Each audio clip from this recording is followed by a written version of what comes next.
Yes, welcome to the Man United Agenda. It's Monday night, means only one thing. It's the Eye Test show. Eye Test, and I'm joined by the wonderful Bath Time, who will be taking us through the eye test based on what happened at the weekend. We got the victory. I just want to say, Bath Time, I really enjoyed the weekend of football. We had boxing, we had rugby, we had darts, we had Formula One, and we had obviously football as well. Sporting weekend at its finest. Don't you think? Yeah, I mean, I'm only interested in two of them, to be honest, which is the boxing. Which two? Well, football and the boxing, although Okay. I still am not over the moon with what's going on with the boxing. Like, I don't want to see Anthony Joshua fighting non-boxers. It's bloody ridiculous. I don't want to see it, like, transported to another country. Like if we get Fury versus Joshua, it's got to be at Wembley. Surely. Yeah, but the good thing about Saudi is it's going to be like normal time. They cater to UK time, not American time. They don't cater for American time. They're doing it for UK time. That fight finished about 2 a.m. So that shows you that they respect the British audience. Yeah, but look, the one thing I say about Saudi is at least they're getting fights made. That's brilliant. Like they've got Warren and Eddie Hearn to talk to each other. It just shows the power of money, isn't it? Unreal. Big time. Well, it's the prize. It's called prize fight, isn't it? So these guys fight for a prize, and I understand why fights don't get made. Why would you risk your career against the top guy? But it's good. The good thing about boxing, what's going to keep boxing going, because it's a long sport, isn't it? It's been going for over 100 years. And it's had some difficulties at times when things go wrong and people are criticizing it. But what's going to keep the people entertained is having good fights, good matchups, like we saw on Sunday with Man City versus Liverpool. Entertaining, great stuff, high level stuff. So yeah, everyone wants to see that. They were juiced off their tits. They certainly were. Liverpool were just all over. They were like bumblebees everywhere, weren't they? Swarming. There has to be something in that, man. I could not believe what I saw in the second half from Liverpool, and it was a wicked game. Yeah. It's awful that there's a title race. Two of our longest rivals are in it. We're not involved, but I mean, what a game of football that was! And you just look at players like Diaz, and you just think a little bit of composure. Wow. He must be. I wonder how he feels right now, because at the end of the season, if they don't win it and they've dropped points there, and he's had so many chances like that, there will be question marks. And what gets me about the fans, they're talking about, the referee, the penalty, or all these sort of controversies. But really, just finish your dinner. Finish your dinner. He had a couple of opportunities there to really put it away and sort of save any argument. But at the moment, the Scousers, Liverpool fans, they're whining again about the referees and things like that. Don't ever leave it to that. Don't ever leave it to the referee. This is why I don't like Neymar. It's why I don't rate Neymar, because he can't win a football match without a referee's help. You've got to take refs out of the game. Yeah. And speaking of refs that have been taken out of the game, I've got to give an enormous shout out to Jeff, who has given me a status update, and it's really bad, to be honest. Blood clots in his legs, in hospital for 2 weeks. I think he's going to be all right. He's going to get treatment and PT and things like that. But he's a very poorly man at the moment. So if you have any contact with Jeff, and he still watches the show, just give him a shout out or something, because he's a big part of our community.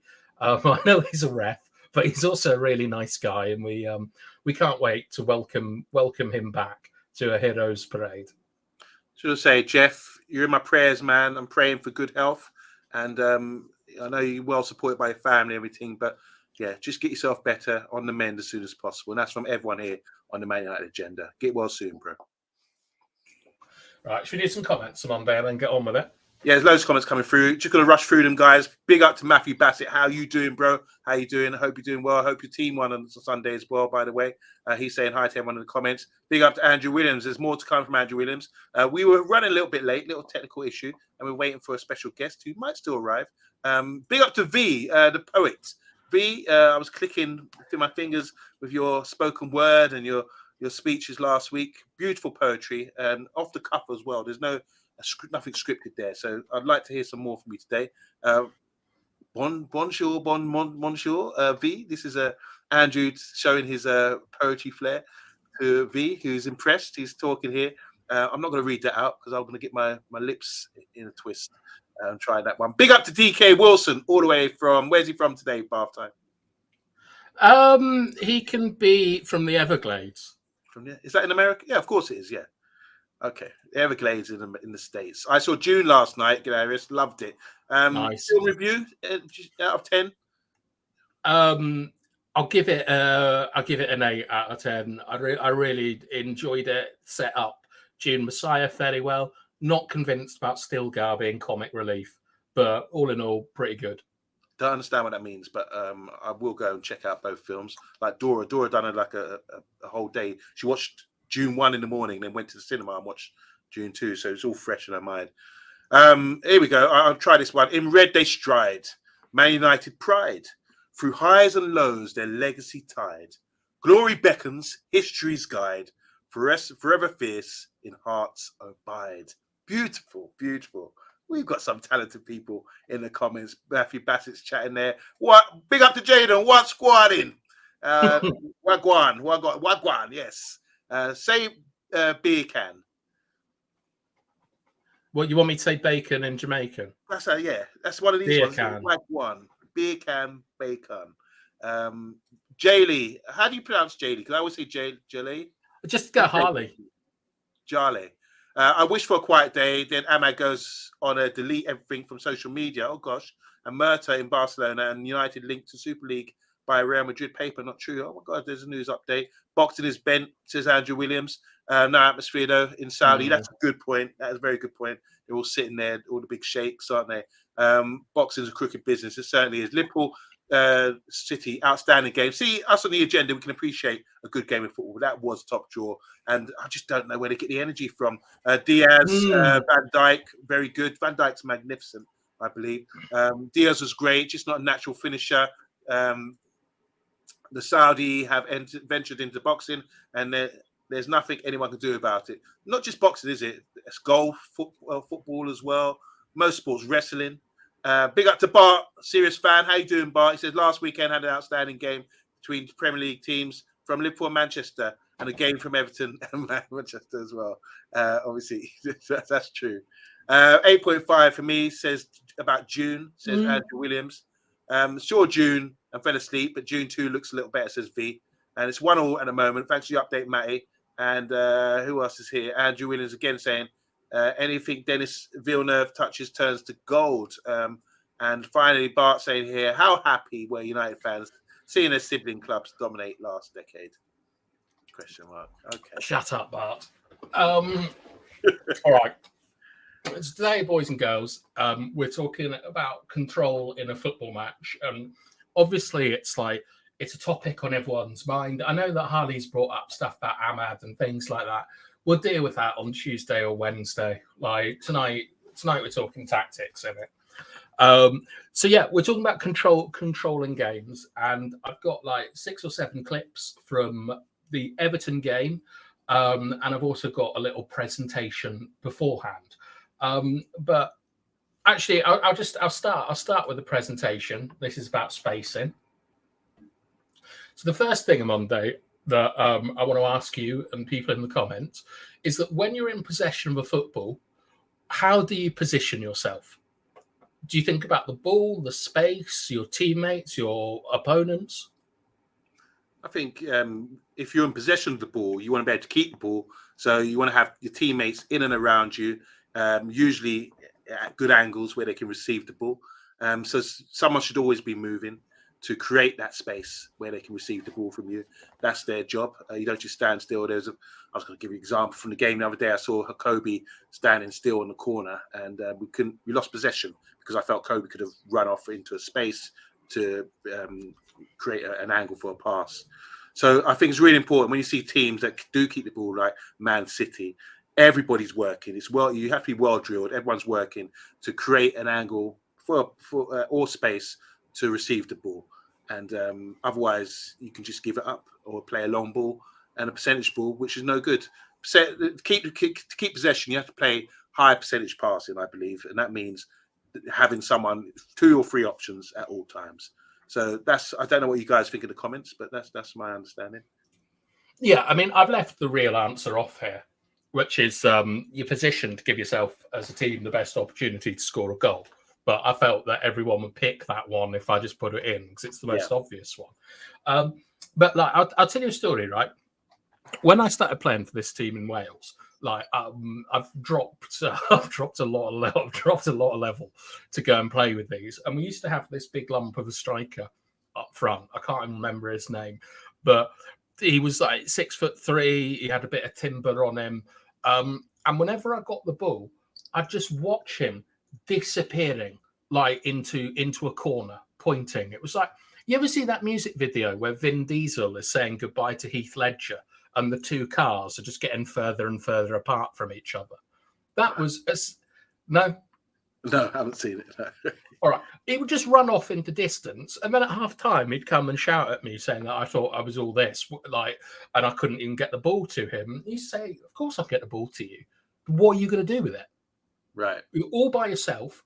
You're miles out there. You can't do anything out there because what we want is to get up as a team." Yes. Right. So for all these different things here, these are all obviously really different depending on what position you're playing and the sort of the state of the game. So none of these are the right or the wrong answers. But the first thing is that you want to be positioned relative to your team above all, because you always want to give your teammate a pass. Like that could be sending it home to the goalkeeper. That could be a 5-yard pass, like inside or whatever. There always has to be a pass, or you're not playing football, right? And I'll just have a quick look if anyone's put anything in. Well, Andrew Williams. Yeah. No, you're right, Andrew. It's like there's no real answer to this. So, like the whole point of putting this up is to get people thinking about like how do you move around the pitch, and like why should someone be here and why should someone not be there? Because when we talk about out of possession, it's very easy. Casemiro should be here, Varane should be covering there. But when we're talking about on the ball, it's much harder because like you saw Casemiro have a disaster for 30 minutes, but did he actually have any passes to play? Okay. I watched it again. He did. It was a diabolical. Okay. I was going to say he didn't. Yeah. And tiki-taka. Tiki-taka, used to be a derogatory term in Spain. It meant like you were just passing the ball out with no intent. And that's the other thing, is that like there's no point pass. Okay, there kind of is, because sometimes you just want to put ball in the fridge and see a game out. But when you pass the ball, you've got to be moving something, which normally is the enemies. Yeah. All right. So this is just a quick thing about like trying to get people thinking about how they move. All right. Number 2. So here we go. On the ball, I've set our team out in a fairly standard situation. Varane's on the ball, and there's only so many things you can do on the ball, Monday, isn't it? Well, we know he's a bit limited with his passing range. No, but anyone. No, I'm joking. But yeah, looking here, he's probably got one option to the goalkeeper. Could possibly play it square, and if he's wide. Well, he can play it wide to the Dalot, but a bit risky playing it in between to McTominay. So yeah, he's got a few options, but nothing majorly positive. All right. So in this situation, our first thought is that we want to get the ball up the pitch. Okay, we want to break the lines and get ourselves forwards. So he's either got to do that, like carrying the ball up the pitch, or passing it, right? So what he needs is some movements. And when you're off the ball, yeah, like people exiting, entering. I nearly put Kobe actually moving as well. But you can see by players moving around, it opens up the opportunity for a pass into our false 9, Bruno. Okay. Yeah. And this, if you go back, this has got nothing to do with Varane, right?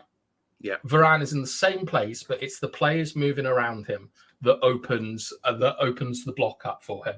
And to anyone who's ever received any level of organised coaching, you will recognise this. You need to be as far away as possible and as close as you need to be when you're positioning. Okay, have you heard that, Amonde? Yeah. Can you go back to the original? Yeah. So from there, static, and you've shown a lot of movement. And the second slide. You want to see the second? Yeah. So by moving, the players are being dragged with them. The Everton players are being shuffled around a little to sort of go with them. Yeah, this is obviously just imaginary from me. This isn't anything I've seen, but it's just an example of how, for example, Rashford goes and occupies 2 centre-backs, Bruno drops, Garnacho drops, Dalot drops, the 7 goes with Dalot, McTominay moves across, the 10 has to cover him, and then you see a pass opening up. Yeah. Like but the key thing here is this coaching thing, which is as far away as possible and as close as you need to be.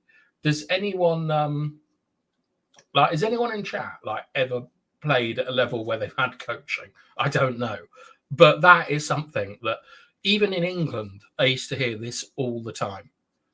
Like you basically what you want to be as far away to give options to the guy passing and to open up space, but you want to be as close as possible so that it's not a difficult pass to execute. Right? Yeah. Yeah. Is everyone on board with me with that? All right. I'll just look at some comments here.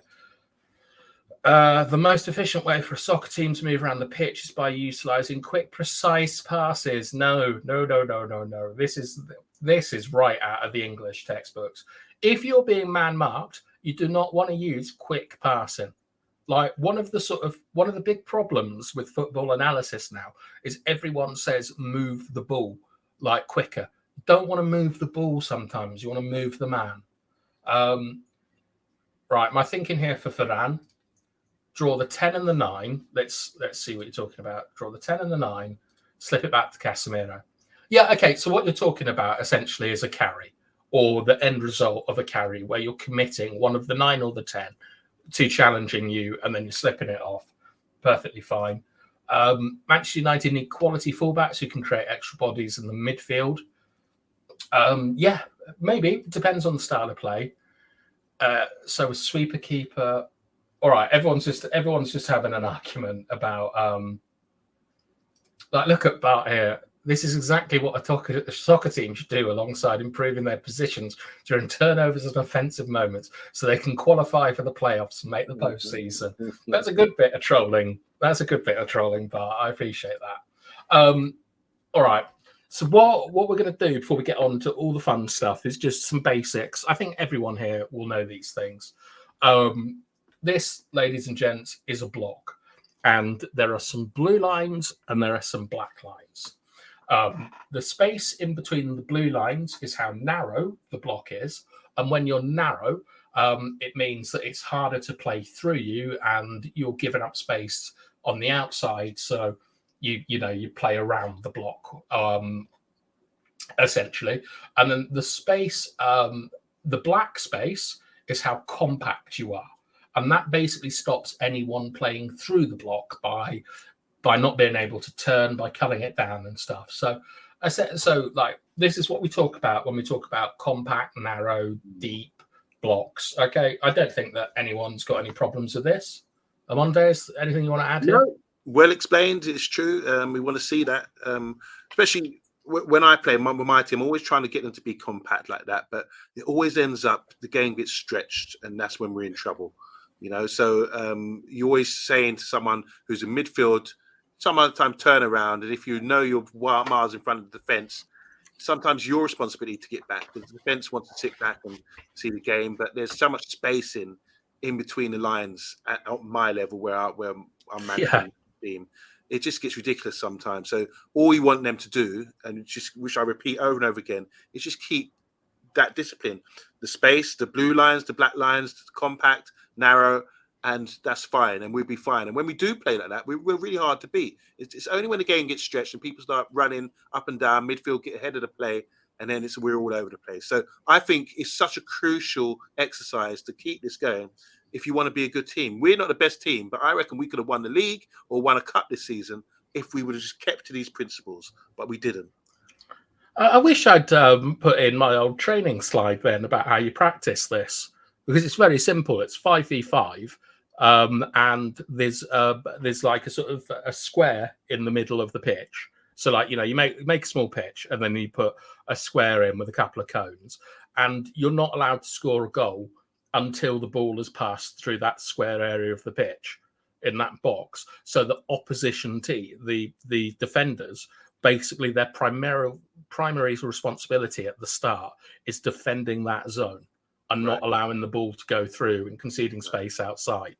I don't know. I mean, do people like it when they show old training regimes they used to do? I think that's more for us, isn't it, Amonde? Well, yeah. I mean, unfortunately, our team don't train, so we have to sort of like ask them to do it. I used to put stuff into the WhatsApp group show with diagrams and things like that, and the kind of tactics board stuff. But they don't want to take it on board. They think a lot of the players, they think they know what they're doing, but they don't. And it's just the fundamentals. It's just like going back to the blackboard, back to basics, make ourselves hard to beat, and we'd be cool. But there's getting 11 guys all on the same page doing the same thing. It's a lot more harder than it thinks, than it seems. Actually, well, I was going to say that, like, you've mentioned this before, and I was hoping Barry would come on tonight so I could ask him about this at the professional level. But the most common argument that I've seen in football is between the centre backs and the striker about who should be taking their positioning from whom. Because when you're in a block, like, in order to be compact, which is the black lines, that striker and that defender have got to be within 30 yards of each other, 35 yards or something. Right. And a lot of the time, you'll see strikers getting too far up the pitch, or defenders dropping too far back. That's always the hardest part of defending in a block. That's a good shout. I would have, I thought you were going to say the most communication comes from the centre back and the midfielders.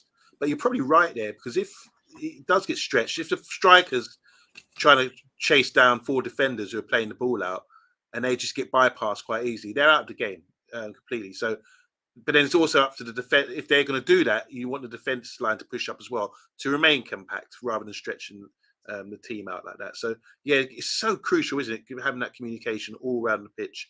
But I think mainly this is why I think captains should be centre backs. I really do. And I know midfielders. Yeah, I really do, because you see the whole game and you should be able to shout and organise where you want people to be. That's why I play the game. I'm the most vocal. I always try to organise and shout where I want people to be and tell them where to pass it and everything. But it's too much. Sometimes they feel it's too much instruction, or they feel undermined, and they think if I'm saying, say number 8's got it, I might say to him, right, there's nothing on left back.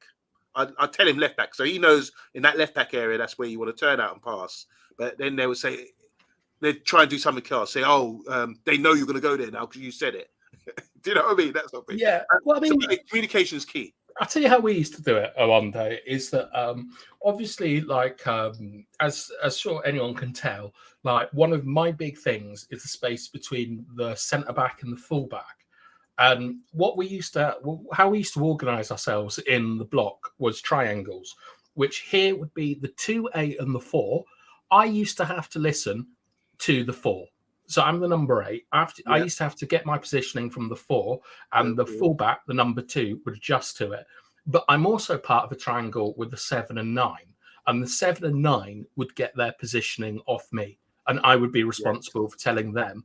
And then the 4 and the 5 basically would work out how close they needed to be, and that would move the entire team more compact or less compact. And these sort of like lines of communication are really, really important. It's really good to sort of think of like defensive units in terms of not in the center but out wide, because in the center it's very easy to organize, but fullbacks, wingers being out of position, as we'll have a little look at later, those are the ones you really want to organize, and especially strikers. For sure. All right. Is there anything else you want to say on this, or should we move on? I think this thing should be reiterated to anyone. I think going to V was talking about his Sunday side. And he Am says I here, doing the comments? Sorry. I'm sorry, I just want to touch on this because I think it's important. Playing Sunday League without having 2 or 3 days training has hindered our team. And I want to vouch for that as well. I think because our team doesn't train, you need to have intelligent players there. And when you don't, it will hinder you because then you lose all kinds of shape and you get dragged around and then you get frustrated and start arguing one another. But the shape is the most important thing. I've seen games, don't know about UV, but I've been in games where we've come up against good teams, and because they're on it, they've listened for the first half an hour, 45 minutes about structure, kept it at 1-0. But as soon as they lose it, we end up losing like 4, 5, 6-0, and they don't realise the reason why. But structure is the most important thing. Make ourselves hard to beat. Okay. Right, who's doing the comments? Am I doing them or are you doing them? You are. You're doing them. I was just highlighting that one. Okay. If one player is out of shape, especially 2-5, there'll be an issue. In United's case, Rashford is often slow to a pass to his sides. That space can never be pinned. I disagree a little bit, DK Wilson, on the fact that Rashford isn't the big issue in the team in that particular problem, which I'm going to point out later. But we got Stephanie Griffith. Hello, Stephanie. I've seen her on a few United channels today. Big yourself up. She's saying United have too many blockheads. Oh, wait, this is moving the ball, not defending. My bad. Okay, all right. Matty's coming in talking about someone that I don't know. Maybe do a scout report and see how I'd fit in. Matthew, I'm going to be honest with you. You should know this by now. I hate transfers. I hate them so much. What I would ideally like, right, is the night before the season, there's a big show and there's a catwalk and Ten Hag comes down it and behind him are all his new signings to like some kind of banging Euro dance track. And that is all we have for transfers. We hear nothing about them. If this guy signs, we'll look at him. But I just don't have any appetite to go and watch 30 minutes of wherever this guy plays and then say... Atlanta, I think. Yeah. All right. What have I got for you next? Defending. All right. We've been through this many, many times. Don't worry. We're trying to whiz through these things. Any defensive structure is always benefited by being narrow and compact. Okay. That it doesn't matter if that's a resting defense, a counter press, a press. It doesn't matter. If you are compact and narrow, you have a better chance at defending. Right. And this is true even when you're attacking, because this season, we have seen so many sodding goals on transitions because the team are too wide. So when you're attacking, you need to be narrow. Ideally, you need to be compact, but you do somehow have to find some width. All right. Are you happy with that, Amonde? Yep. All right. Shall I move on to the next one? And look at this. All right. This is a bit of an exaggeration because in order to get the distance, I had to put this a little bit deeper. This would be higher up normally, but this is how football is played by the top teams in the UK. And you can see the distance between the number 9 and the centre-back is between 35 to 40 yards. It's incredibly narrow. Yep. You've got lots of pass angles, and you've also got a man out wide. To sort of old school football fans, I imagine that this looks ridiculous. Yeah? Yeah, yeah, definitely. But we see this a lot today, don't we, in the Premiership? We do see it a lot because this is City doing exactly the same thing. Look at the distance between Haaland and the centre-back. That's about 30 yards at most. And what the key thing that they've done here, right, is that area that is shaded in, and I've nicked this from Monday Night Football, is that is basically the playing area of the pitch now. They've shortened the pitch into that area, and that's what they're going to play. And this guy on the far right, I think it's Bernardo Silva, he is the one that is supplying the width. You can see that there are passing options everywhere. Rather worryingly for Man United, if you look at the channel between that's probably Delo out there and Varane in the middle, that is absolutely massive. There's huge space out there. This this is how modern football is played, because it, whilst allowing you to attack a team, it also means that you're okay defensively, because if the ball gets lost, there's enough players to go and win it back, and you've got enough at the back to be able to cover yourself. All right, so that shape that you see there is essentially this, right? It's just a little bit higher up the pitch. But the key thing is the distance between the players, and especially the centre back and the centre forward. It's interesting as well. If you go back to that, a lot of people don't realise, especially defenders, that you don't just get to the halfway line. It's like push up halfway and squeeze the pitch. But this is a big pitch, and the defenders are like halfway within the opposition half. You don't have to stand on the halfway line for it to be, thing. You can compress the space that much and get up there, and depending on how far the other team, the opposition is. So I think a lot of players, especially centre backs, think they get to the halfway line and just stop there. You can push on a lot more. Yeah, it's like an invisible sort of barrier, isn't it? Yeah, it does seem that way, yeah. I see a lot of players doing that. Well, I think that's a lot of that is because they're scared of sort of pace and things like that. Yeah. But this is where, I mean, Andrew was talking about sweeper keepers earlier. This is where like sweeper keepers come in, because the centre back is going to defend the space in front. The two wide players, Aki and Walker, are going to defend the wide areas, and the centre back is going to, the goalkeeper is going to shorten that space. So if you go long or play direct, it's not going to be the highest quality of passes. And also all these other players, I'm basically describing a counter press, all these other players are going to make it as difficult as possible for you to get out. And although it seems in theory that this shouldn't work, every top team does this and have done for 15 years. But this is what it leads us to. Okay. Playing as a team normally means you have a spare man. Okay. So when you're on the ball, there's normally a guy that's spare. This is for two reasons. One is that when you're sort of like in first phase play, you have your goalkeeper. So you've got a +1 because their goalkeeper isn't going to be involved in play. And secondly, the higher you get up the pitch, the enemies will always have a +1 in defence, where they have two players on one striker. So when you're in possession of the football, in theory, there is always a spare man, and that's really important. So if you play high up the pitch and everyone is together, right? So the centre backs aren't on the halfway line, everyone's up together, you then get that spare man because your whole team is up the pitch. Got it? Yep. All right. If you compress the pitch, so if you make it like very good, Hydro. Do you know what, Hydro? I don't play Championship Manager because I don't believe it's complex enough for real football tactics. I do. I looked at it, and you can't even set up a rest defence, so I'm not playing it. Right. So when you compress the pitch, and you make it as small as possible, what it means is because of when we go back to looking at a block, that relationship between the 2 and the 4, right? Between the fullback and the centre back. Yep. You're always going to have access to the wide areas because they want to be as close as possible. So you determine how wide the pitch is, and you've also got all that space to work with. Okay? Okay. And a defensive structure means it's difficult for the opposition to get out. Right? All of this is quite complicated, but I'm going to show you a picture that should illustrate it that honestly is shocking to me.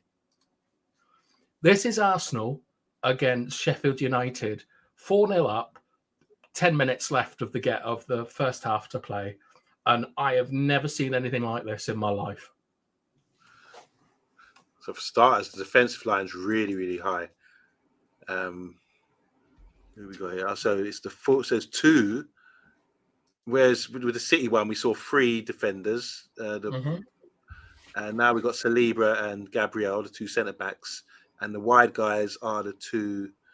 Well, Ben White's very wide. And Kivier is sort of left back, but he's playing in kind of midfield position. So it's like a 2-3-5 almost. and there's a lot of movement. You can see Rice is pushed up to centre forward position, but he's already making a run to rotate and drag people out of position. Wow, this is stunning. It's a good graphic, isn't it? This is absolutely amazing. Like, I've played this kind of football for quite a long part of my life, and I've never ever been in a situation like this. Look how they've compacted the pitch into an area the size of a 3v3 training exercise with 22 players. You can see that Rice and Havertz are pinning 3 players, and that's where you get the +1 from.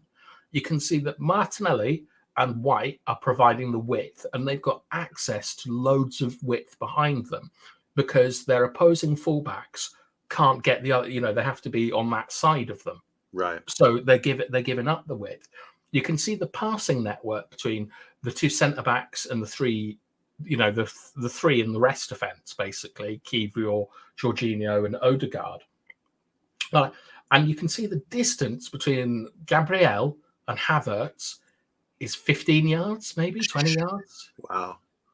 I mean, I don't know if this is the future of football, but looking at this, I think Arsenal are going to win the league because I've never seen anything as aggressive as this in the Premier League. Like, come on. Well, to do this, I mean, they're playing the worst team in the league, but to do this, and it is 4-0. I mean, to do this, you have to have a team which is going to be vulnerable to your possession, and you have to have a lot of comfortable players, ball players on the pitch who are comfortable in these tight areas. Because if you give, my fear would be if you give the ball away and you've got Ama Traore or something running from there, it's going to be a hard chase back. You're going, the team would be looking to hit you here on a counter somehow. So you have to be in this sort of situation after 38 minutes. Sheffield United are probably exhausted, just chasing, and this is where you get more confidence in sort of playing this sort of narrow and this sort of compact, compressed. Like you said, it's like the key thing you're saying there. It's like 35 yards between the defender and the striker. It should be, but like you said, that's what 10, 15 yards maybe. Yeah. It's amazing. The other thing is, Monday, is that in terms of being hit on the break here, like traditionally, in order to exploit a break, you would be looking for the 2 Sheffield United forwards to be in that area between Gabriel, Saliba, Odegaard, Jorginho, and Kiwior. They would be the other side. Because they're not, it means that everyone, apart from Gabriel and Saliba, can go on the counter press. They can block off any pass except the ball forward, and they've got 5, 6, 7 yards head start on any ball that goes forward with a sweeper keeper at the back. It is incredibly courageous football. And looking at the centre backs for Sheffield United, what they want to be doing ideally, I mean, is pushing them up. I think trying to get the team to get further up the pitch, and get in and around them. And like you said, you have to, because everyone's compact. You should be able to get in and around them quite easy, but it's obviously they're struggling out here. I played against good teams before where we're on the back foot. Just wave after wave and after wave of possession and attack, and then in the end you do get displaced, discouraged, and you don't think, if I do push up, we're just going to give the ball away again, and we have to sit back. So sometimes, even though I'm saying push out, which I ideally want to do, the defenders do get comfortable be camping out like that and making yourself as compact as them, and just waiting, because there's no space in behind. For example, between the Sheffield United defenders and the goalkeepers, there's not much space in behind. They're going to get beat by 1-2s and people just switching off for a second, getting played in between the lines. Sort of like Rice there, his movement, he's coming forward, and you got Havertz pointing to where he wants to be picked out, and then you've got to be. I'm looking at Jorginho.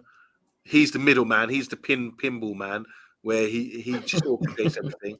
It's just, it's really unique. It's very rare that you see this. And I know it's poor opposition, as in the bottom of the league, Sheffield United, but they must be really frustrated with what's going on right now, because to do this at this sort of level, it's like you're playing boys with men. It's like you're playing a Prem team against a conference team to begin like this after 38 minutes and you're 4-0 up. It's stunning. I mean, the two things that I would also point out here is Havertz and Rice are both 6'2" plus. So there is the option of being able to cross it into them, but White and Martinelli have got access to the cutback areas. Like they can get in, they can play one, they can do triangles, Odegaard, Saka, White, etc., and get it in, and then they've got 3 or 4 men running in at the back. There is a definite way to score goals by doing this, but the point is, have I got another thing? Yeah, the point is is that to control games, you need to control the ball, like first of all, the space and the opposition. Okay. A compact and narrow team shape does this. And for reference, this is compact and narrow. This is compact and narrow, right? And these are two teams that have controlled games all season. The entire team must move as one to remain in this shape. That means that your centre back has got to be coordinated with your centre forward, and your left back's got to be coordinated with everyone else. Like you have to sort of march as a team up the pitch in order to control the game. All right? Because this is total control of a football match, what Arsenal have done here. And it's really important that you see that there's 5 yards between, like this 6 yards, 7 yards between all of them. With the whole. Would you say Sheffield United, should there be at least one player occupying Gabriel and Saliba to force them back a little bit? Or There can't be, because of the +1.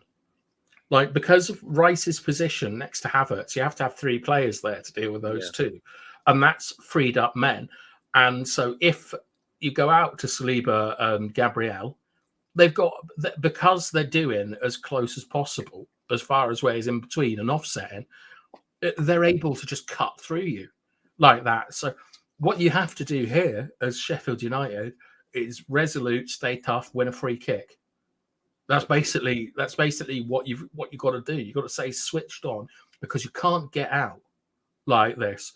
You can't allow yourself to get into this position, basically. But I would think that those boys out there are absolutely flabbergasted at what they're seeing. Yeah. The Sheffield United players, like, this is a different animal to anything I've seen in the league. Like, this is like popping Man City in the 70s or something. I haven't seen anything as kind of aggressive, and it's extraordinary.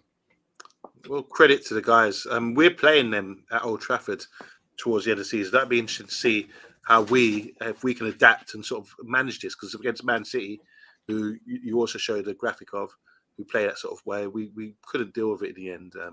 Got a bit too much for us. So yeah, it'd be interesting to see how we fare against Arsenal later on, second of last game of the season. Yeah, it's going to be a horrible one. We'll just have a look at some comments. If Arsenal win the league, I will begrudgingly applaud them. They're playing the best football at the moment. I'm desperate for Arsenal to win the league. Can't have City or Liverpool. Was I the only one who knew Arsenal were getting quality player in Kai Havertz? He lost confidence at Chelsea, but he's clearly an exceptional talent. A lot of people in football rate Kai Havertz. It's social media that doesn't rate him, and there's a lot of players like that. But right, so we're gonna talk about the Everton game now, I think. So what I have animated today is I've got both of the penalties, or the play leading up to the penalties. Good. I've got an example of how Everton opened us up, which they did a lot. And then I've got some examples of our team shape and how we're not controlling the game, and then a couple where we do control the game and what happens. Before we get into all of that, Amanda, I want you to give me your sort of like overview on everything that you've seen so far. This should be the basics. I think you've really broken it down really well, and we've seen successful teams. The 2 successful teams we talk about is Man City and Arsenal, the way they play. And obviously Arteta, he was with Pep at City. So he's doing really well. He's incorporated his style onto Arsenal Football Club, and they're well drilled. But this is about 11 players doing a job. It's not just one or two guys.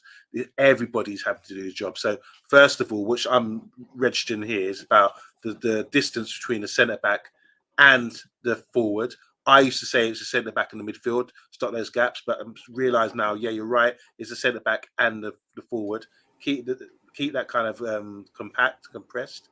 Then you got to be narrow and not have space in between the lines. So narrow and compact and compressed, as in as we saw there, squeeze to play like that, and then play in small areas like these, like you say, these small-sided games they have. But they haven't that on a big 11-side pitch, which is 100 meters long in certain areas, and this is dictating, like you said, with the points earlier, dictating to the opposition and overriding them, and dictating to them how the game's going to be played. So if you can get that sort of control on a game, and you've got the right players as well, and the team is all in sync with one another to be able to do that. So when you do give the ball away, you've got numbers around there to pick it up as soon as possible.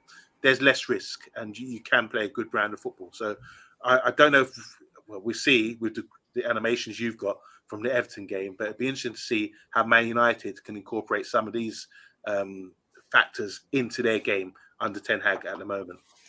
Yeah, I mean, and the other important things to note is that the reason we want to be compact and narrow to control the game is it allows all of our sort of like antivirus defending, the things that are always on, like the counter press and the rest defense, to be more effective. Like, that's why. And then obviously you've got the pinging it about. But right, do you want to look at the penalties first? So I can't really, because I've seen so much football, I can't really remember the game. It's 12 o'clock on Saturday. It's a long time ago. So let's have a look, please. All right. Just before we start, big shout out to Vincent. I saw you in the comments, Vincent. I hope you're doing well.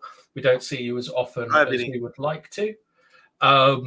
And yeah, so I'm going to show my screen, and then you're going to do the rest of Monday. Enlarge. Yep, you've done. Yep, right. Do you see the ball with Godfrey? Yep. 9th minute? Yep, got it. Okay, ready?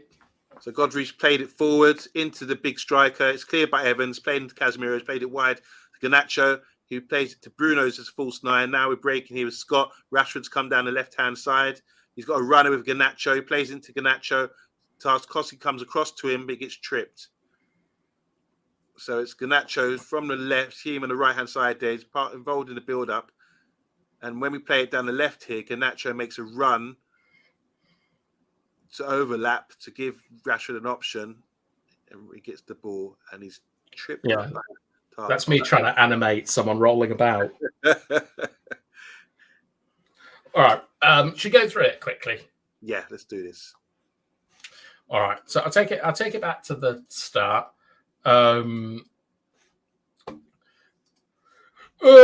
We're all right, aren't we? We would want Garnacho maybe to be a little bit deeper here. There's a bit of a hole here. There's a big hole here. I'm not sure about the distance between Delo and Evans. All right. Ball gets played over.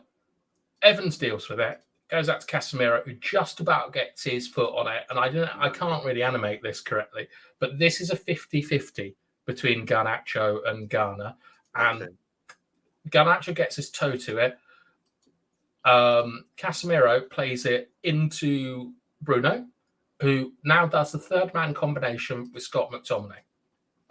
Yeah. So McTominay's got the whole of the pitch to look at. He's got Tarkowski on him. He plays a simple ball out to Rashford. Now, the first thing in is Garnacho's position here. This is really good because we don't have any width, and these distances are not great, but as you're going to see, the team will push up in a minute, and Rashford is holding his width, which is excellent, and I'll show you why. Because the second Rashford engages Godfrey, the channel is what we're looking for, right? We're looking to get someone in between there. Now, Onana is man-marking McTominay. He's only got eyes for Scott McTominay. Yep. And he thinks that McTominay is going to be the one going through the channel, but McTominay has seen a gap there, and that's where he's going to go. So Nana's going to go with him, right? Okay. Garnacho comes on the blind side, right into the channel here. This is why the channel is so important. Simple pass. And then, all right, okay, Tarkovsky's going to trip Garnacho, but we've got a good space to attack here with McTominay. Got a man at the back post.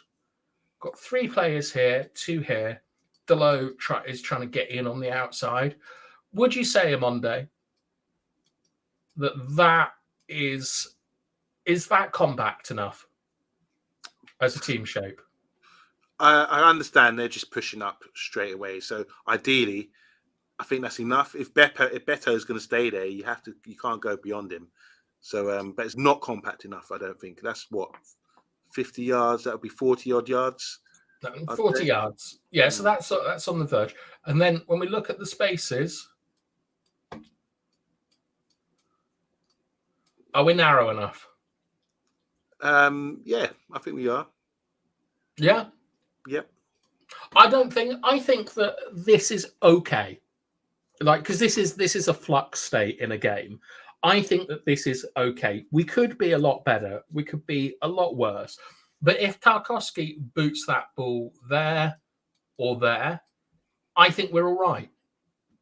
Okay. I think we're all right because we've got +1 here. Decore's in between the lines, which isn't ideal, but it's okay. You've got Delo and McNeil.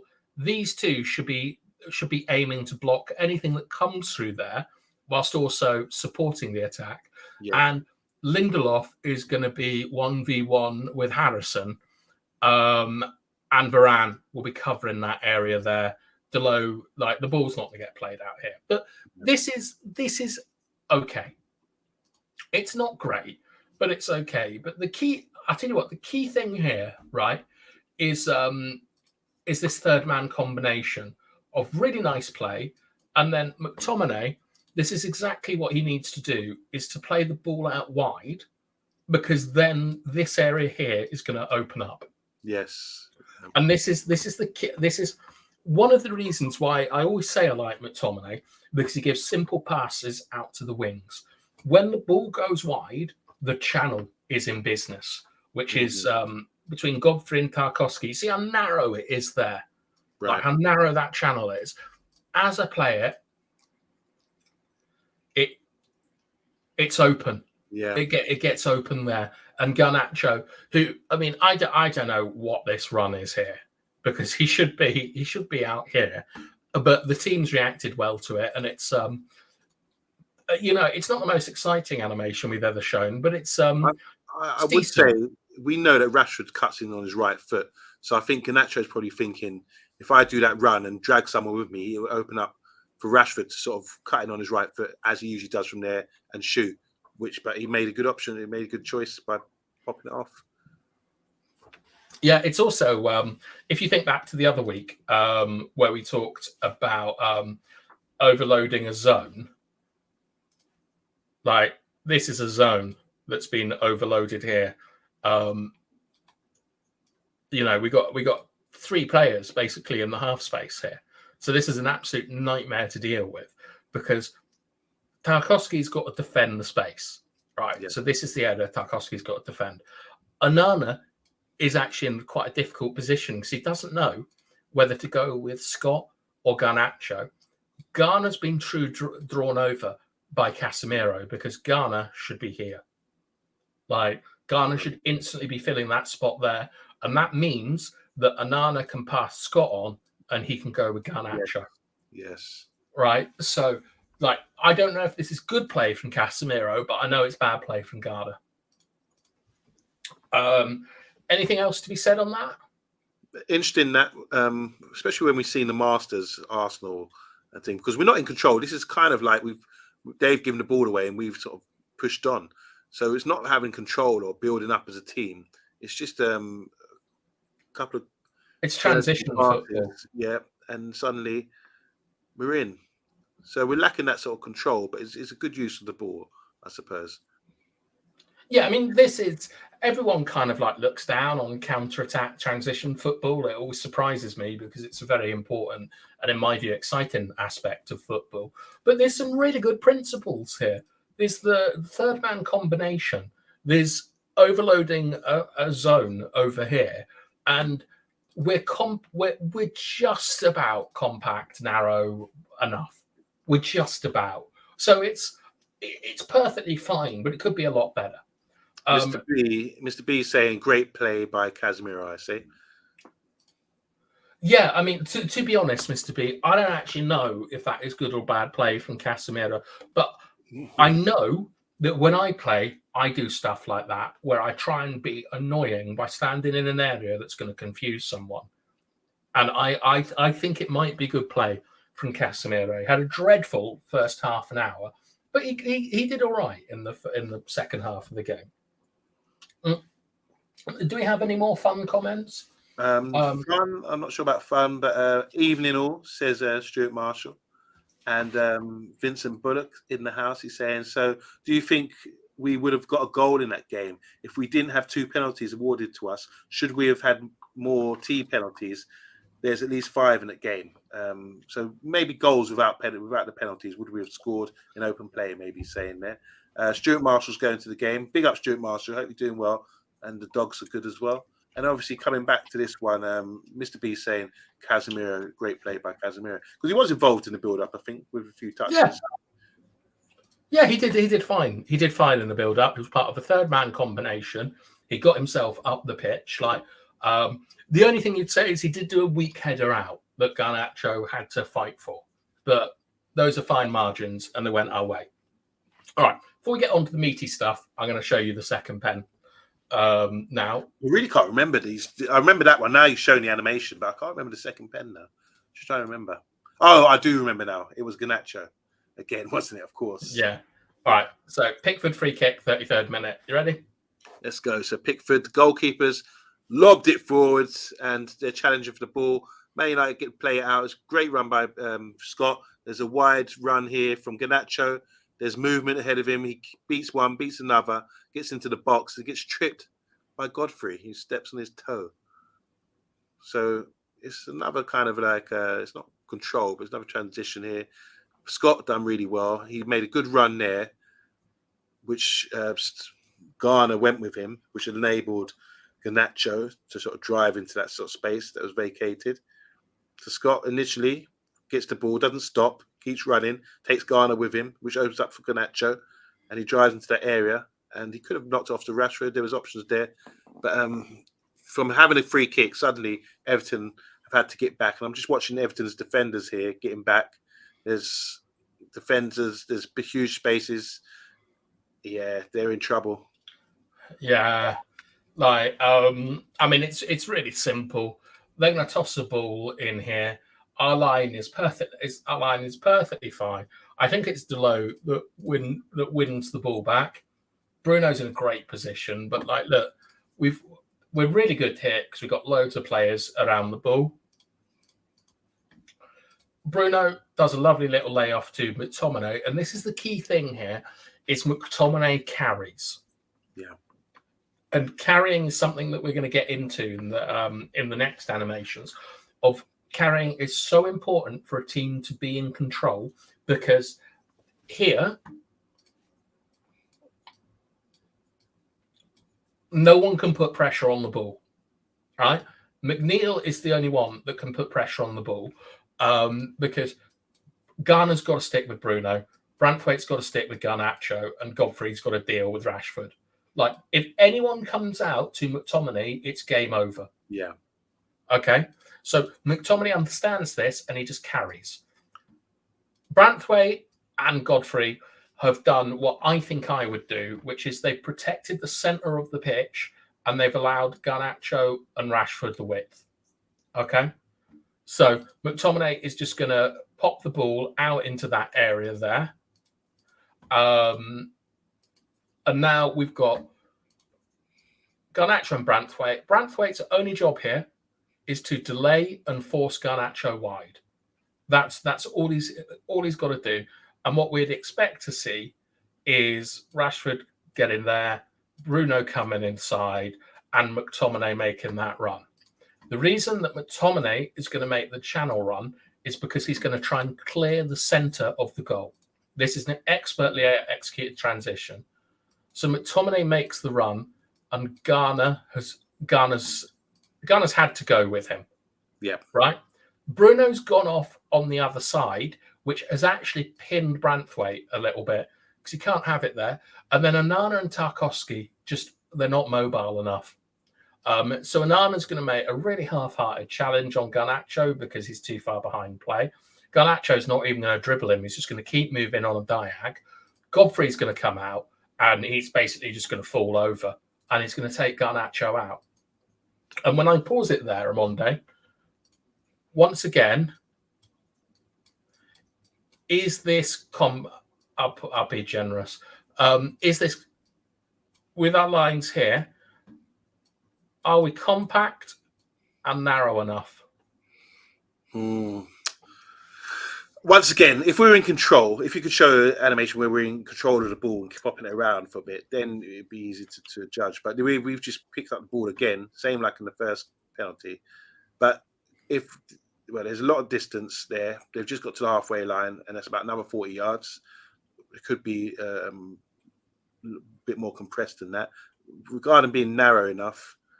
Right, if we lose the ball here, if Godfrey gets the ball here, are we able to defend this properly? We've got 1, 2, 3. Yeah, we should be able to. We should be able to. Okay. Yeah. I mean, the big problem really is this space here, isn't it? Yeah. With five players like undone. But we got a +1 here. Casemiro on McNeil, I'm not sure. Tarkowski, even if we win, isn't going to be going forward. He's going to be going back. Got Mickey on Dalot, Beto on Lindelof. I think that this is a mismatch, Casemiro McNeil, and I think that this is a mismatch, Beto on Lindelof. And ideally, we would want Casemiro here.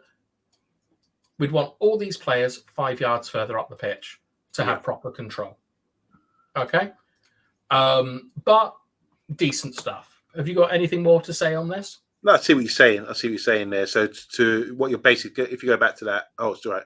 You want more 5 yards from the guys, the defenders, pushed up 5 more yards. So if we did lose the ball, we'd be able to get in and around them quicker to stop them from breaking. Maybe that's the purpose. Yeah. All right. I'm now going to show you one last thing from the second half, which is everyone knows that we were getting cut open and giving up chances and things. I'm just going to give you an example of it here before we get on to more fun stuff. So, bollocks! I pressed the wrong button. Sorry, 1 minute.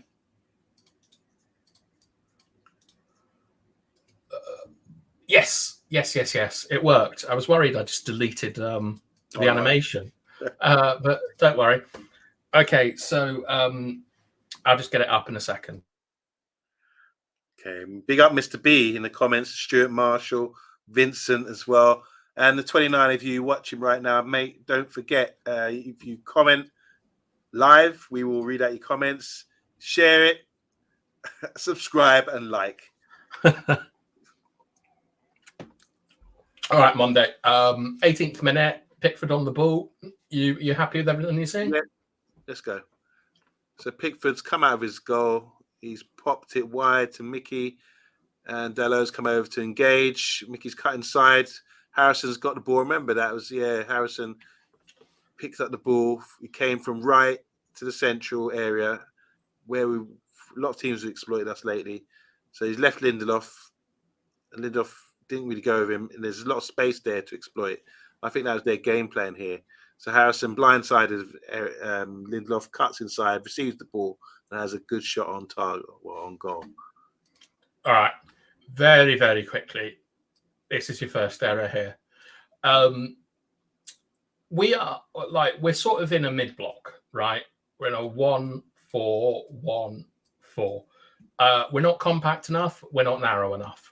Like, I don't think there's any disagreement when you look at the space between Scott and Garnacho.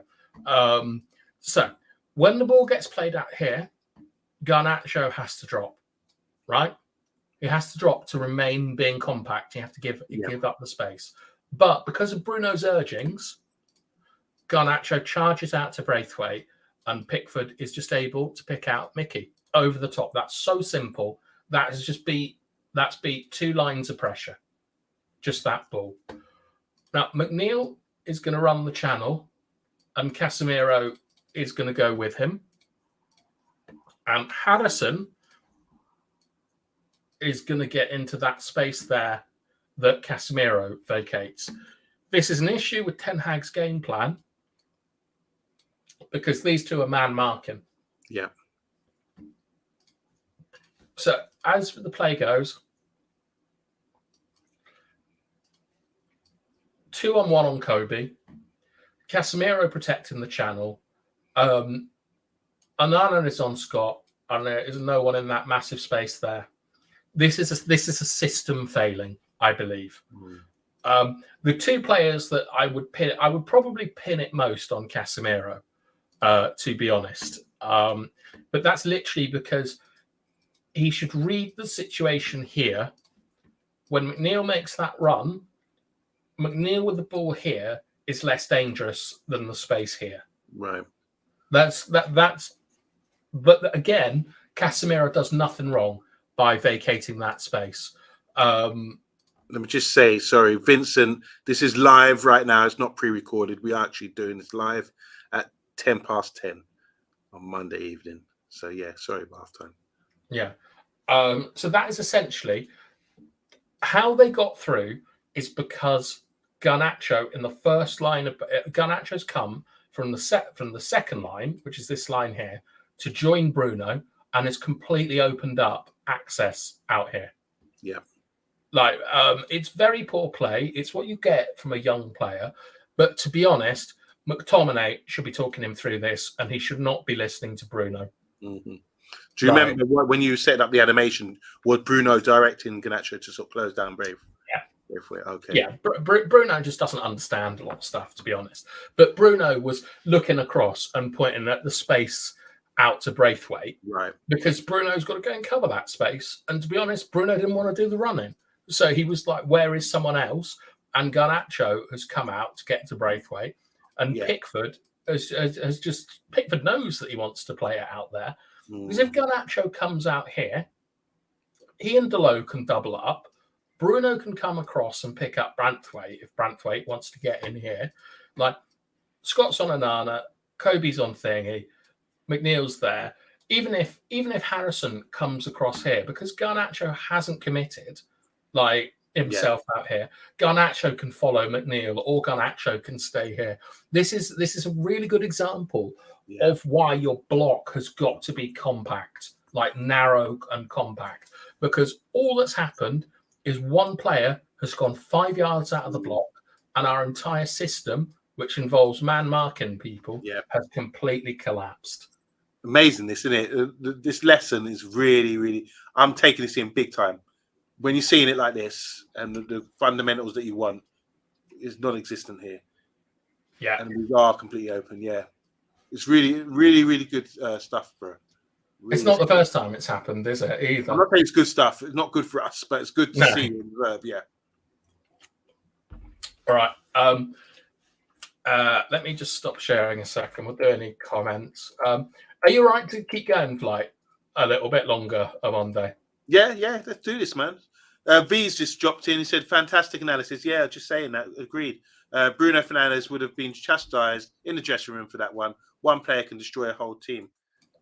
Like this you said earlier about the instructions. So Bruno's giving instructions, not knowing that the back line is like 40, 50 yards behind him, and it's the wrong time maybe to do it. So it's just you expect him to know, because you see him running a lot of the time. So yeah, boy, you go. I'm doing the work, and it's like it's a bit selfish because it's not about the team. And you mentioned something about we go man to man. So if we do that, we are going to be in big trouble like that. And then he can look back and say, "Oh, it wasn't me," but clearly, he shouldn't be sort of telling people to do that Look, job. I've seen Hoyland do it as well. I've seen them all do it because the thing is there's always going to be a spare man, just by the way football is. And when they look out there, they think, "Oh God, I've got to run," and then they look to see someone that's going to do their running for them, and there isn't anyone. And this is why players like Firmino and why City players, everyone loves them. Because have you ever seen a City player point at someone and like, "Oh, there's no space, go and run"? No, they always go and do the running, because if they don't, they won't play. Yeah. And Bruno, I'm not saying that this is completely on Bruno, but because it's a different position for him. But the player that annoys me in this is Casemiro, because when you're that experienced, you've got to look at the situation and assess it. And Casemiro played like an academy player there. He did what he's always been told to do. So I was disappointed in him. It's funny because all the fundamentals you put in the start of the show, watching these animations, you can see now in your mind, see, okay, that's what I'm looking out for, and these are the clear problems. Yeah, it's almost like I planned this show, Monday.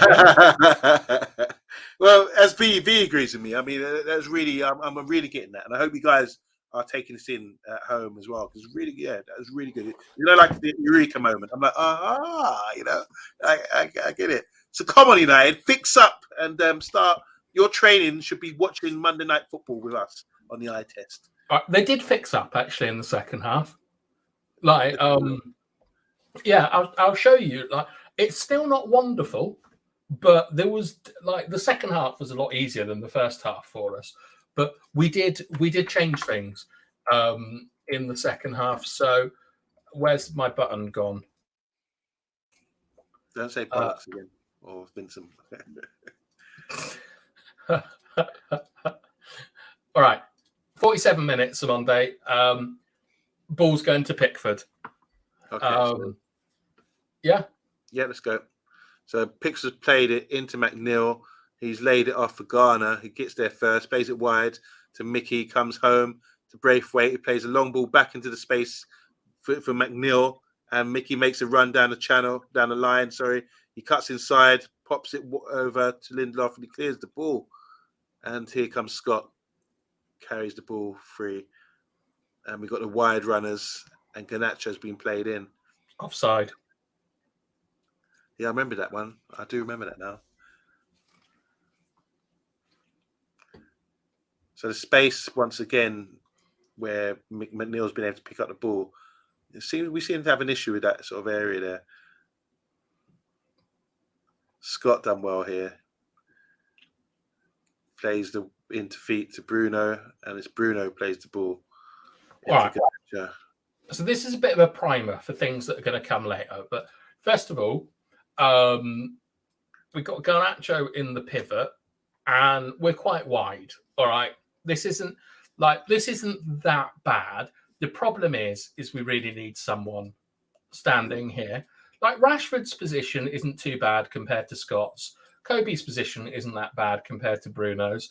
But Garnacho and Varane and Evans, the rest of the back four could be closer up. Okay.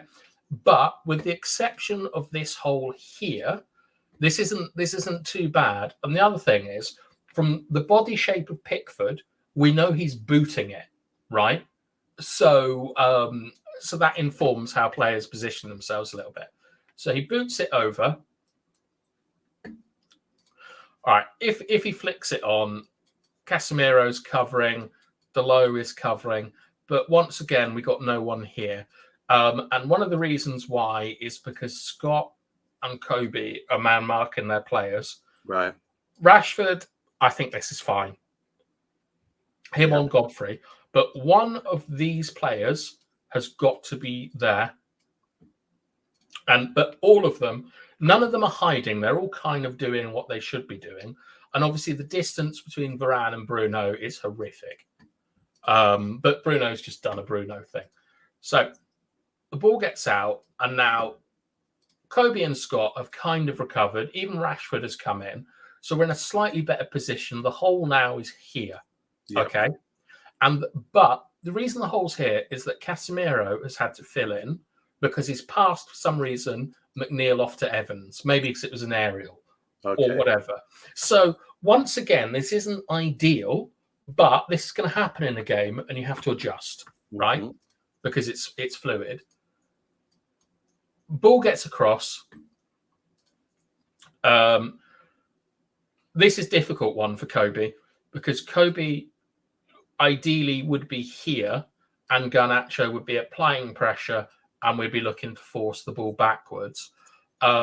Scott is probably actually hoping that the pass gets played to Onana there so he can pinch it. But once again, this is okay. Ideally, I would like Rashford to drop in here. Right. But it's Marcus Rashford. Because you want Rashford should be thinking get compact and get narrow. Yeah, Rashford's an attacker. He understands spaces. He should see that and think, oh, like, let's not, like, in the first half, we saw Harrison moving through this space all the time. Yeah. So Rashford, ideally a bit more switched on. It gets played back here. This is brilliant from United. Like, we forced the ball back. That means we're in a position to recover. You would expect Bruno to come through there and to, like, well, there's two things that you would want here. You would want Scott on Onana, and you'd want Bruno on Pickford, of all people. And then that properly hems them in. But I think the issue here is the switch over between Casemiro and Evans. So Evans is going back into centre half, and Casemiro, that's his man there, and he's just not quite quick enough to him. So it's great ball in.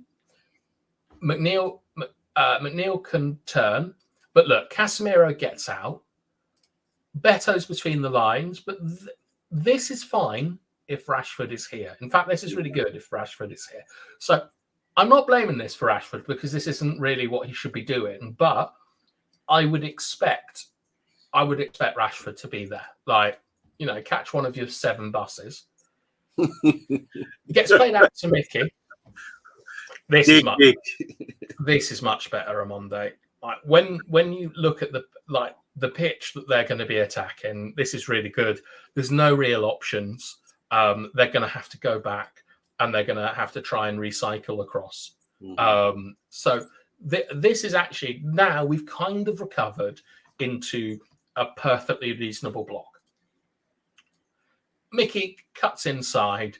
I don't know what he is doing, but he plays a terrible ball to Lindelof. Now, that is excellent. Yes. The distances between the players, that is excellent. Bruno, ideally, could be 5 yards more in here. Okay. But that's ideal. And you've got to remember, Bruno, this isn't Bruno's natural position. So 5 yards, whatever. Lindelof, this is actually a pass to McTominay. McTominay gets it, and McTominay carries again, which is so important. He carries out into the space, and he is hoping that Rashford is doing that run. Yeah. Right. Rashford hasn't done it. Rashford's dropped in. So when you carry, what you do is you open up space. So McTominay is widening the pitch here for the transition, which is good play. Nothing's on. He checks in. He doesn't want to lose the ball, and he plays a pass into a man who is behind and between. Yeah. Which is Bruno. Now, Bruno here. Right. What do you think Bruno should do here on Monday? I think he should carry it. Why? Because we got like they're dropping off. Someone would have to engage him and drag someone out, and that would create more space for someone else. So with Rashford and Garnacho looking, if he carried it a bit more, then someone would have to eventually engage him and stop, whether it's Tarkowski or Braithwaite, the 2 centre backs, and then he could play a ball into space. Okay, I'm going to come back to that because I agree with you, right? That the carry is what you want here. But once again, from a fairly like this is odd, right? Casemiro coming round to cover. I'm not saying it's the wrong thing to do. I understand it, but you're not only are you leaving Decore, you're leaving that centre of the pitch. So maybe you shout at Rashford here, like drop back or whatever the call is. You see as he moves to cover, like he leaves that space and he comes in here and Evans comes out. Rashford's got to drop in. Yeah. Like, and the thing is that I'm not blaming this on Rashford or Casemiro, like, but between them, they've got to sort this out. And then because Rashford is out of position here, like Rashford should be here. Like by now, Casemiro should be out and Evans should be back. And I wouldn't actually mind if Lindelof was tucked in here, to be honest. Just to be on the same line as Rashford, and then we've got all of our players in this area here. True. So that's nice and narrow. Ball in between the lines. You have to blame Casemiro for that. I'm afraid that's his job. He did really well. Like Kobe and Casemiro come out and put pressure on. Scott with a recovery run. This is a bit dodgy, like having two here, but. This Mondo, I'm not sure about as well. This is lovely, like that flat back four. But Delo surely has got to be out here. Yeah, I'd say.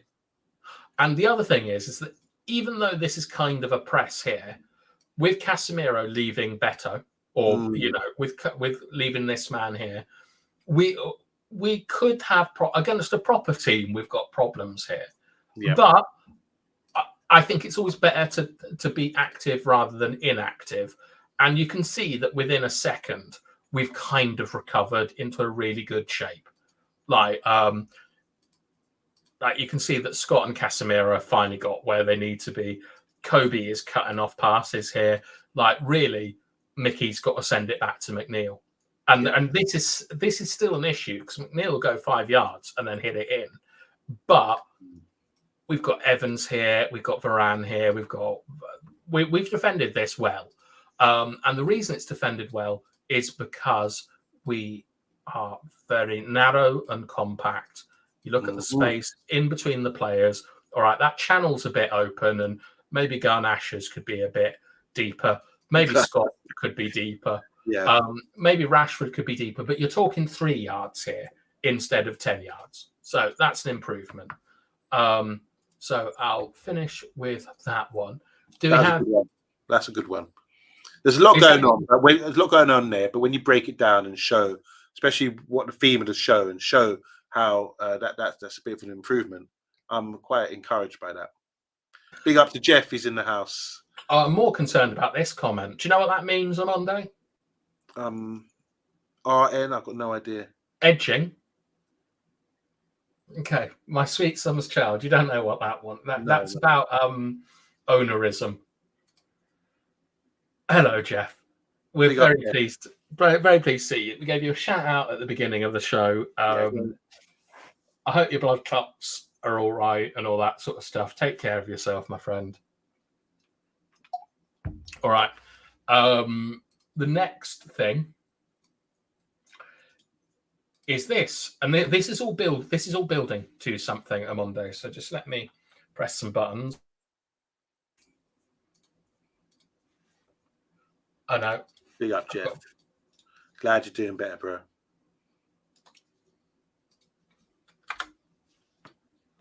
Oh, for God's sake! I hope I haven't lost this one as well. I've had a mad headache all day, but I found it. Yes. All right. Just bear with me 1 second. Thank you, Matty, for that comment. From everyone in Man United Agenda, wish you well there, Jeff. All right. Are you ready on Monday? Yeah. Sorry. Let's do this. I'm just going to give you a little bit of some context to this. When Godfrey took the throw in, the TV cameras cut to Rafa Varane, and I do not know how this happened. Okay. So I've just guessed. All right, you ready? Yeah, let's go. It's throwing here, plays it home to Tarkowski, gets it back. He's Godfrey on the right side, plays the ball in. It's cut out by Kobe. He's engaged by Beto. Pops off to Casemiro, plays the ball into Bruno. And we've got Garnacho and Rashford running wide. And Bruno doesn't carry, tries to play a ball into Garnacho, which gets cut out. That's essentially what I'm sort of looking for here, is the carry thing. When I stop it here, this is all right, isn't it? It's not too bad. Not too bad. Yeah. Well, maybe Garnacho tucked in a little bit. Yeah. Right. Ideally, you would want Scott more in, Casemiro more in, Lindelof more in, but we're competing for a throw-in. Kobe takes a real chance here against Beto. What happens there then? He gets in front of him and arses him, and Beto nearly outmuscles him, and he's off balance and things. It's not great play, and Beto gets a foot in, and Casemiro picks it up, and then Casemiro plays a lovely little ball through to Bruno. And I wanted to ask you about this choice here of Bruno turns, right? I think you knock the ball back to McTominay and you drive. Yeah. In theory, now, at the time, maybe not. He's not thinking like that, but yeah. Or he drives and he's got McTominay around him to pop it off to. Here, you've got to carry, and the reason why is because when you're talking about controlling games, we've got to get these three players up 20 yards. Yeah, we've got to get these players here into a formation. Like this is like we've counter pressed, and they've gone into a counter press, and then we've won the ball. So from here, certainly at 2-0 up, what I don't think that is the percentage ball to play, because then you're talking about 1v1 duels and stuff like this. This isn't control. This is a lottery. Yeah. So I'm not happy with Bruno like banging that ball there. I would much prefer, genuinely, I'd much prefer Bruno to nip around Ghana and lay the ball off down here to Delo. Like, because that's kind of how you control the game, is by getting everyone into the right position. And I think that Bruno doesn't do it correctly here. And I'm just going to show you another one. Would you want to see one where Bruno carries? Yeah, just quickly. Jeff's saying, why does Garnacho always run outside instead of cutting across his man in the channel once in a while? He did cut across, didn't he, from the goal for the penalty? He went from the right and drove inside. But yeah, let's see Bruno carry, because that's something I haven't seen in the last two animations. Yeah, okay. So this is the one that I thought was right. This is the one where I don't know what happened during the throw-in. Okay, because the camera cut away. But you see Godfrey's on the ball, 61st minute, yeah? Okay. So another throw-in, he plays it, and Scott cuts it out. Lindelof comes to receive the ball, holds it up. There's Bruno, and now he does drive, and he's got runners with him. Yep, that looks good, and it's a good opportunity. We had a couple numbers in the box, but the difference is Bruno did carry the ball, and we still got it here, and it's blocked. But we've got numbers around the ball, so when it is blocked, we pick up the ball again, and Bruno cuts it back or has a shot there. So, right, yeah. Give me the play-by-play commentary. Then we'll do the analysis. Okay. So Scott's got the ball, plays it to Lindelof, who tries to gets closed down by Gomez. He plays it into Bruno. Bruno carries the ball, and he's got runners beyond him. He plays it wide to Garnacho, squares it, and the ball gets taken out. And we pick up again because Delo's close to the play. Played 1-2 with Garnacho. Bruno drives into the box, tries to shoot, gets come off Braithwaite. It goes wide again to Garnacho. We turn over the ball, and he plays a nice ball inside to Bruno, who plays a shot which goes wide. All right, I'm in love with this move, because this is why. This is control, right? This is how you control a match. So I don't know how this throw-in happens, right? But we've got lots of men in this area here. Yeah. We come out with the ball. Lindelof plays a lovely ball behind him between to Bruno. Bruno turns. Now, we've got runners. Whoops. Scott's runner there. Great legs, isn't he? Yeah. He's like a thoroughbred. Yeah. Like I wonder if anyone will ever change their mind on Scott based off the eye test. But McTominay is running. I think he really, really wants the pass, but Bruno just carries, right? And so by carrying, their back four has remained like in shape, but the distance between Mickey and Branthwaite is actually a little bit too big this time, too small this time, and Garnacho's got access out to this area here. So Bruno plays him. We've got McTominay essentially unmarked. Rashford coming in at the back post. Not great quality from Garnacho. It gets cut out. But now we've got our rest defense structure here. Yes. All right. It's not quite high enough up the pitch yet, but they play a ball into McNeil, and McNeil, Kobe could, to be honest, be the other side, but McNeil's got no options really. The only thing he can do is pass it back to Mickey. Yeah. And Garnacho's going to come in. So really, because of Deleu's positioning, McNeil should boot it. Right? He should just clear the lines and we go. He dallies and it gets pinched. And now look at this activation here. Now everyone knows that it's time to get up. So we're just on the halfway line. We're a little bit like, look, the distance between Scott and Varane is a bit too much, but the distance between the lines is pretty good. That's something that you would like. This is much, much better. You can see that we're advancing a little bit because Casemiro is dropping in here. Both Deleu and Lindelof can push up, which they do. It comes out again. Branthwaite clears it, but because look how high up we are and how much we've compressed the pitch. That's looking good. Yeah, we're able to win it. Right? We win it again. Deleu, for some reason, is here. Lindelof is here. Varane and Casemiro. And look at that. We're now looking at about 30 yards maximum. Result. So we've now got the pitch that big. Yeah. Brilliant. Looks like Arsenal. Well, more like Man City. We're not if it was Arsenal, Varane would be here. That's how crazy it is what Arsenal were doing. And then ball comes through to Bruno. He takes a shot. It's quite close. McTominay might have been able to get a foot on it or something. And unfortunately, we let them out. But when you look at the end stage, this is how you control a football match. Because the space that they can get out to is here.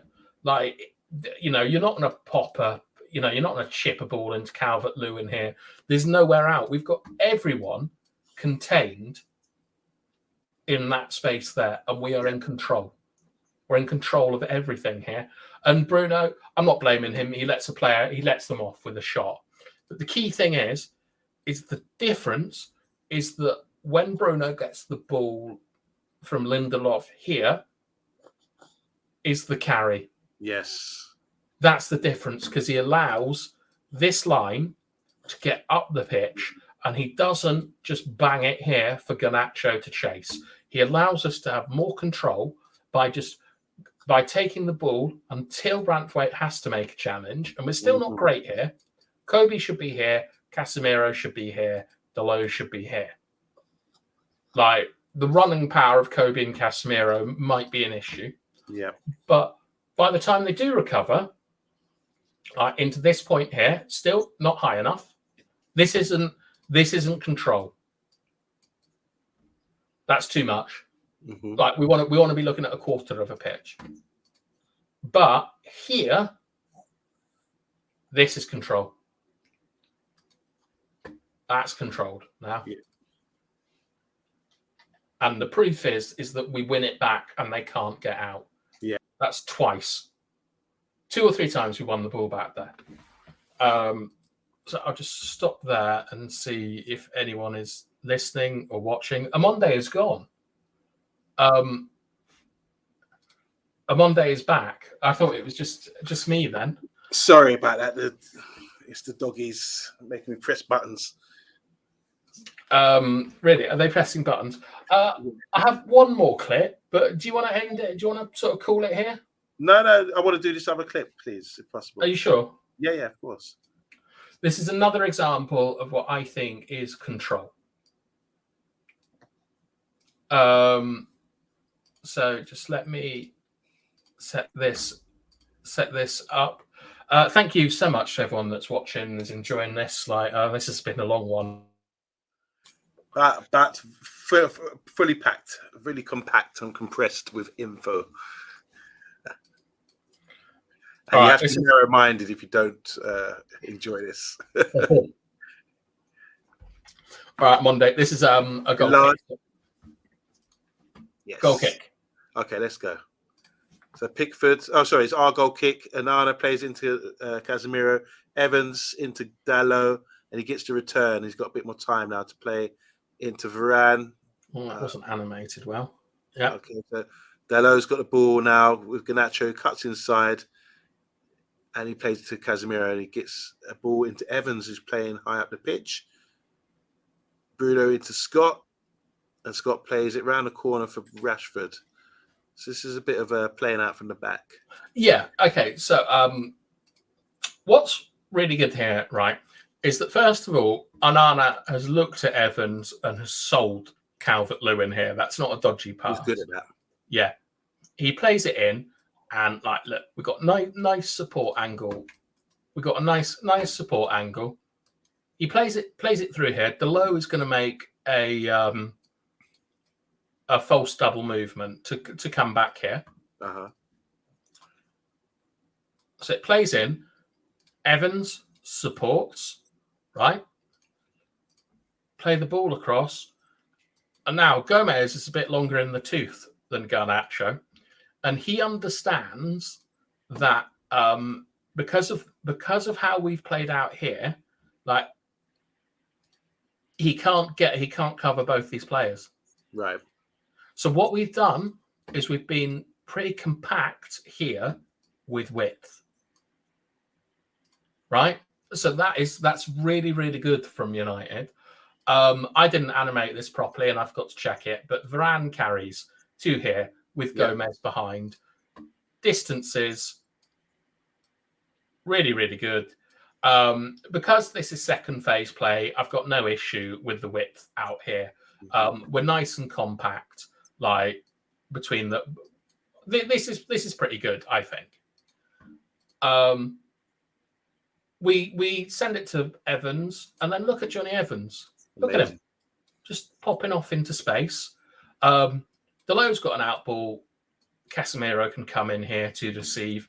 This is all nice, but look how compact this is here and how many players we've got. So if we do send it home, it's perfectly reasonable to boot it into this area here and try and win it. It's not ideal, but it's reasonable. Get played to Garnacho. Garnacho does a little sort of a roulette here to get away from McNeil. And Evans, look at this. Mickey's gone. McNeil's gone. Johnny Evans. Look at that. He's thinking big thoughts here. So it gets through to Evans. Evans carries a little bit. And here, this is nice again. Decent space between the lines. But we want Varane higher. We want Casemiro higher. We want Dalot higher. Because these three players in between our two lines here is not good. This is really dangerous. That makes a lot of sense. Yeah, that's really dangerous. We've got to close these lines up. Bruno and McTominay play a 1-2. McTominay gets a bit stuck here. He wants to play it to Bruno, but Bruno's not quite quick enough to get out there. And Rashford's run isn't the best. And McTominay doesn't execute it properly. But when the clip stops, this is a bit better. It's not perfect. Mm-hmm. We've got a +1 here because Evans, you've got to remember that Evans is coming back. Yeah. We've got Lindelof in a good position, but we need everyone 5 yards further forward and 5 yards more to get control. So when we start off here, the point of this clip is that when we start off, pitch is really big, which you'd expect from a goal kick, and really fine. But there is definitely a plan here between the players to compact the pitch and create an outlet for Varane, which we do. And Gomez does a hell of a lot better than Garnacho. And then Varane is carried from here to here, which is what the first slide was about. And we've managed now to, with width, be pretty compact, but not necessarily narrow. So this is a massive improvement on what we saw in the first half. And then we keep the ball and a bit of razzmatazz from Garnacho, a little bit of Evans madness. And we play quickly. We get the ball to McTominay. He doesn't execute what he wants to do properly, but still really push up and compress at the end. The defenders push up and compress the play. So you can see in their mind they know what they have to do. It's just getting well drilled and oiled into these situations where they're able to do this. Yeah, I mean it's different. I mean, I'll tell you what I think the problem is I don't think it's the defence. Like the defence have been, I don't think anyone would complain against the defence against Man City or the defence against Everton. For me, it's Rashford, Bruno and Garnacho get too far ahead a lot of the time. And it leaves Kobe, McTominay and Casemiro with too much ground to cover in between them. And all right, McTominay can cover the ground, but Kobe and Casemiro, not a chance. Yeah. And then also Bruno, by not carrying, is stretching the game for us. Mm-hmm. He's not allowing them to get up the pitch. And I think in the second half, we saw signs that the players were beginning to respond to the coaching or the instructions from the manager. So there is a little bit of hope there, but I still think it's a bit too late, really, isn't it, at this point in the season to be understanding about wide and compact and everything. But the intention's there. It's just getting to do it more often, I believe. Just want to shout out Football Bants TV channel. Go and subscribe to him. He's a good friend of mine. He's come on before. Football Bants channel. Go and subscribe to Football Bants channel. Top show, and building up good subscriptions at the moment. And obviously Jeff's he's off now. He's gone to his physiotherapy. Good luck with that, Jeff. That's from Matty as well. And big up to Brees. He's in the house.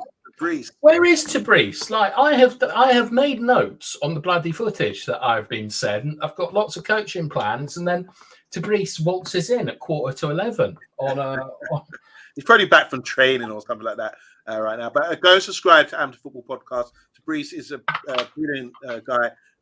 Plays amateur football at a high level with the Vets League in South London, and he's been on the show before. He's been in the eye test with us before.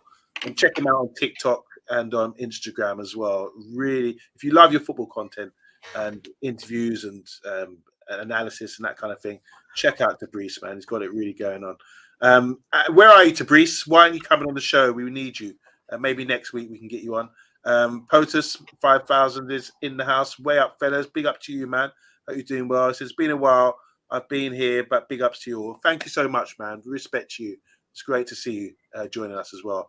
Bath time, can I just say, I'm really encouraged by what I've seen today. I'm really encouraged by that, because sometimes you think to yourself, it's not happening. We've got no idea what we're trying to do. But I just think there's a few, as I did feel before, I felt the personnel are creating an issue sometimes with what we're trying to achieve. And name names. Casemiro not being have the leg power or the running power, or vacating positions in the middle of the park a lot of the time. Maybe it's the language thing, communication. Maybe expects it because he's played at a high level with Real Madrid. He expects it to happen automatically. And then we've got young players like Garnacho and Kobe, who do get pointed out a few times when we're doing these animations, we do sort of point out things, and we forgive them because they're young. And you have to have that experience. You get experience. You have to make kind of errors, don't you? Sometimes, and hopefully the manager's picking it up. So I'm encouraged by thinking, okay, we're taking baby steps, maybe a bit slow, but there is the intention there that we're trying to compress the play, have more control, and make things narrow, as you demonstrated here in one game. We've seen the good and bad and the ugly against Everton. All right. How do you feel about Bruno at the moment? You know, I would always say this. I think Bruno's good to have around the club. He's a talented player. I think he does things that no one else I've seen in our team can do on the ball. He had a great free kick the other day. I think his intention's good. I think he's got good touch, good technique. He wants to play football. But I just think he needs to be coached a bit better, and his decision-making needs to be better, as he's shown there, whereas he's trying to play a Hollywood pass, maybe drive with the ball, carry it a bit further. That's the right thing to do. And I think also as well, like you demonstrated earlier, about us expecting people. He's the forward in that situation. Mm-hmm. You said earlier on that how it's got to be is that you got to compress the space, so there's only maybe not like Arsenal with 15 yards, but there should be maybe 30 yards between the defender and the striker. And if Bruno's making these stupid runs or expecting people to bomb on with him, then they would just get played around, and when we're out of position, as we've seen so many times, which is highlighted in the eye test throughout the season. So Bruno needs to be a bit more mindful in those areas where he's playing high up the pitch, not to bomb forward or not to give the ball away cheaply, or just be mindful to come back into an area where we can have more control of the game, which is the whole point I think you've been saying there. Just quickly, V's saying here, I hope United can sign this guy to play alongside Mainu. I don't know if he's got the running power. I've been looking at him. He's a short, small guy. I was a bit worried about that. And sorry, Tabrice is saying here, sorry, fellas, can't wait to hear your analysis. Because Tabrice gave us footage of 90 minutes of one of his games early in the season, and Bath Times had a look at it. I've watched the whole game now, and maybe we can arrange a time where we can go through it. That'd be good. Yeah, I'm up for it. I want to laugh at that big fat boy that was in the opposition's defence. I called him Big Breakfast. It's like 15 stone, and no one's getting at him. It's ridiculous. Time is run out for Fernandes to start learning. Thing is, though, is that he is playing in a different position, and I think like he did adjust in the match. And when you see the difference between like trying to play quick transitions and carrying, when carrying is the right thing to do, you see how we get 3 or 4 bites at the cherry instead of an offside. And I really hope that we can see something there, because I still see too many problems from Erik ten Hag, where if one thing goes wrong, like Garnacho stepping out, and notice Gomez didn't do that, it's an experience thing. The system allows too much space because of the man marking, and you might put it down to Bruno, like he should be dropping deeper, or McTominay or Casemiro as experienced players, like as good international players, should be identifying space or something. But Ten Hag's system makes it too hard on the midfield, and we've seen it all season, and that's what's got to change. Is that we've got to be compact and narrow and avoid man marking pivots, or if we do man mark pivots, there's got to be a plan for someone like Casemiro to read the game better and to be blocking off space. Like it's not going to get you Champions League, like playing football like this.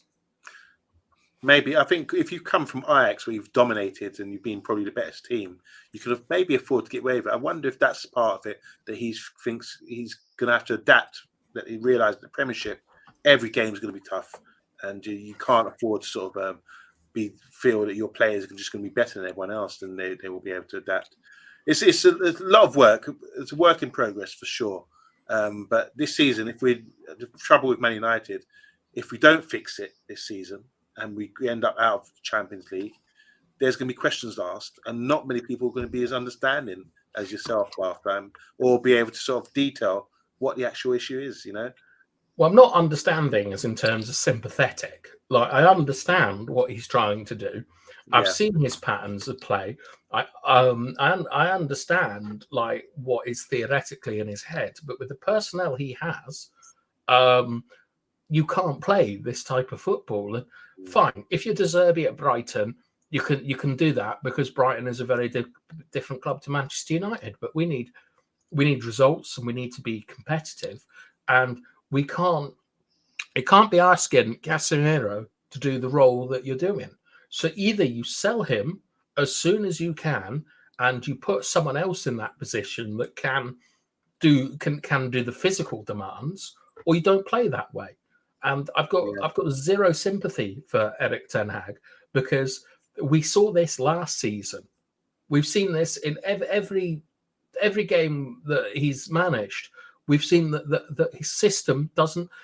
Not only does it not correlate to the players, it's that you can't do this in the Premier League.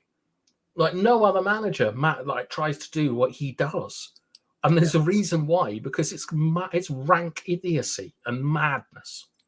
I think it's just answered there, because DK Wilson's asking here, what's the difference between this season and last season, execution-wise? But what you just said makes sense. And V's saying here, Hollywood passing, talking about Bruno in football can undermine teams' dynamics, leading to individualistic play over teamwork. It may prioritize style over substance, neglecting fundamentals. Bruno, for me, gives the ball away cheaply from Mr. POTUS 5000. And Matty's saying here, I'm out, have a good night. And we're out too. We're going to join you, Matty. Yeah. Honestly, great, guys. These are great comments. Thanks for lasting out with us. I hope you enjoyed it. I certainly did. Bath time. Really impressed with what we see, because it's about understanding, isn't it? And sometimes you need to go through things step by step. What's the rule? What we're supposed to be doing? What's happening? And how we can improve. I think it's like you got that. As you know, you are a scientist. I remember when I was like a kid, they used to say something conclusion with the science. As a child, I'm talking like 5, 6 years old. They used to say when you're doing experiments with science, it always like here's the situation, and you've got to have a conclusion at the end of it when you're doing a science experiment. And I think you've gone through it like a scientist, and it makes a lot of sense to me. A sports scientist, yeah. All right. Well, thank you for those kind words, Amondo. It's always great to have you on here. We were hoping to have Tate on tonight. I don't know where he is. And I think we're going to try and get Barry on a couple of these. Yeah, I did. I've shouted at Barry earlier. I'll just read out what he said to me. Because I bigged him up. I did say the truth. I said, Barry, it was a voice note. I'm not going to read. I said, Barry, would you like to come on? I mean, we really appreciate you coming on, because his insight, he's an ex-professional player. He said, that's a nice message. Thank you. I'll happily come in. I actually really enjoy it. It's good. But he can't walk through the door at the moment because his head's got so massive from all the boost him up I've just given him. So, yeah, Barry will be back very soon. Wicked. All right. And I think tomorrow there's a quiz. Yeah, at the moment, I'm trying to get some people to step up for the quiz. I don't know if Tabrice wants to. Tabrice does a great quiz. I don't know if you're up for it, Tabrice. If you do, let me know, because the people letting me down left, right, and centre. They're running scared. So if anyone in the comments wants to come on the quiz, DK Wilson, Mr. POTUS, Matty, V, any of you guys, let me know if you want to come on the quiz tomorrow, 9 p.m, and I will set that up. But at the moment, people are running scared. And by the way, it'd be nice to have you on this week, Tabrice, because you're a Liverpool fan, and we've got you later on in the week. So be good for you to come on and discuss that game, because I think it's going to be very heated. Yeah, well, I won't see any of you boys until Thursday. So enjoy the rest of your week, and thank you so much for watching. Value every single one of you. Good night.